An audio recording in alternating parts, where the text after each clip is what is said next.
170 दिन पहले योगी से मिले, उनके कानों में कुछ कहा और महाराष्ट्र में टूट गई एनसीपी।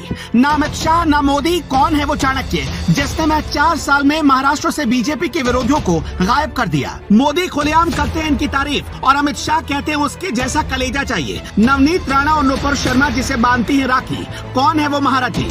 भतीजे को भाव नहीं दिया, बैठक से बाहर करवाया। राहुल गांधी की सलाह मानना पड़ गया भारी। चाचा चौधरी को डुबा दिया राउत और राहुल ने मिलकर।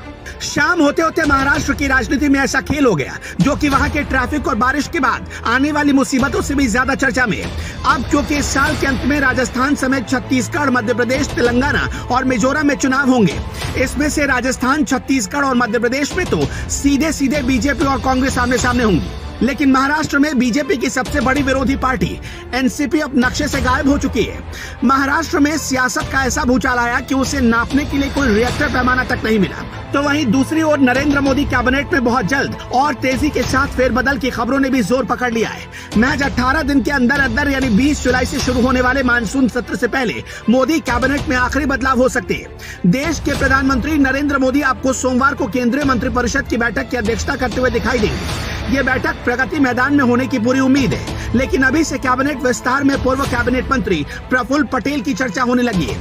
विपक्षियों के लिए दुख, दर्द और पीड़ा वाली खबर तो ये है कि राष्ट्रवादी कांग्रेस पार्टी के नेता अजित पवार ने पार्टी के कई विधायकों समेत भाजपा शिवसेना सरकार का दामन थाम लिया। इसके बाद से एनसीपी के वरिष्ठ सांसद और पूर्व केंद्रीय मंत्री प्रफुल्ल पटेल के नाम की चर्चा इतनी जोरों पर है कि उनको एक संभावित दावेदार के रूप में देखा जा रहा। जनाब, आपको बता दें कि पटेल साहब को एनसीपी प्रमुख शरद पवार के बेहद करीबियों में माना जाता है, लेकिन वो उनका साथ छोड़कर अब अजित पवार से जा मिले।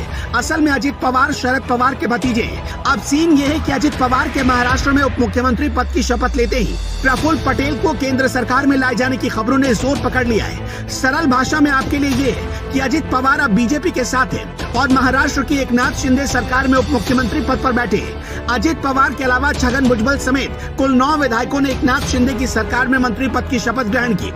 सबसे पहले अजित पवार ने समर्थक विधायकों के साथ घर पर मीटिंग की। इसके बाद अजित पवार 17 विधायकों के साथ शिंदे सरकार को समर्थन देने के लिए राजभवन रवाना हो गए। अजित पवार के डिप्टी सीएम बनने के साथ ही 9 एनसीपी विधायकों ने भी मंत्री पद की शपथ ली। शरद पवार से बगावत करने वाले जिन मंत्रियों को महाराष्ट्र की सत्ता में मंत्री की कुर्सी मिली, उनमें छगन भुजबल, धर्म रावतराव, सुनील वलसाडे, अदिति तटकरे, हसन मुश्रीफ, धन्नी मुंडे, अनिल पाटिल और दिलीप वलसे पाटिल शामिल हैं। ये सारे कभी शरद पवार के खास माने जाते थे, खास तौर पर छगन भुजबल। राज्य की सत्ता से निकलकर देश की सत्ता में अपनी अंतिम महत्वाकांक्षा को धार देने में शरद पवार इस कदर मशगूल हो गए कि उन्हें अपने ही घर में सुलगी चिंगारी नजर नहीं आई। चले थे विपक्षी एकता जुटाने, लेकिन अपना ही परिवार बिखर गया।